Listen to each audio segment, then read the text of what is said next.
All right, Gerald W. Brister, let's continue with our audio casting. This will be number 2. And let's continue our conversation. The video was about running roots, and the first audio cast was about welding rods and roots a little bit. Let's continue with that.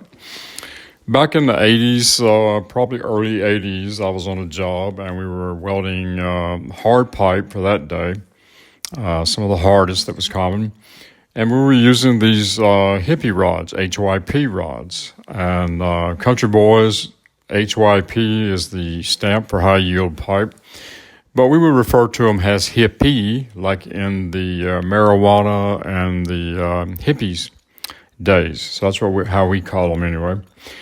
We were on this job, and it was a push site. A push site is where a barge is at the edge of the Gulf of Mexico in the marsh, and they have these track hose, marsh buggy type hose that can go in and dig a trench.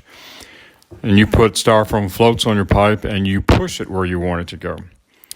So we set up, anchored up, and that's what we were doing. And I think it was kind of a big pipe. It was probably, 20 inch, somewhere in there maybe. So I was running beads on this job. Well, this job turned into kind of a little nightmare pretty quick, and they were running everything with a hippie rod, the roots, hot passes, whole thing, hippie rods. And so they were losing a lot of money. So they called this guy up, and he was a consultant out of Texas. He was probably about in his 40s then, and they flew him out to the job. And when this guy got out, he was like a GQ Texas guy for that time. And he wouldn't come out and stay on our barge with us. They had to fly him every day from the, I think it was a Hilton at the Superdome in New Orleans by helicopter out to the job and back at night.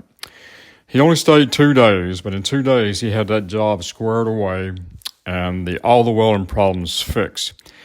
He would walk around, look a little bit, and then he'd say, change this. He'd walk over here and he'd say, change this. And I got to know him there in those couple of days pretty good. And his father had a small pipeline business in Texas. And he and his brother had grown up throwing skids and laboring and whatever. And both of them became welders. His brother decided to stay welding. He liked it, and he kind of ran the company. But in time, this young man liked the books, so he decided to go to college to be a metallurgical engineer, like a metallurgist. And when you combined his practical side with the book side, this guy was jam up. And at that time, he told me he was charging him $1,000 a day. I looked it up, and in today's money, it would be $3.8-something thousand a day in today's money. That's how revered this guy was. One of the problems that we were having on the job were hollow beads, undercut, and gas pockets. And basically, when I got to talk to him, all three were caused because welders, we would Ricky race a lot back then. The procedures now won't let you do that quite as much. Sometimes you get away with it, oil field work.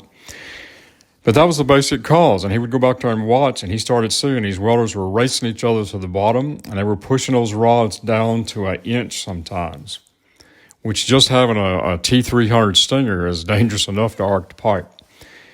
But what was happening was the flux was breaking down. When you weld that rod down short like that, and his advice was never burn it shorter than 1 inch above the numbers, which is roughly 4 inches from the end of the rod.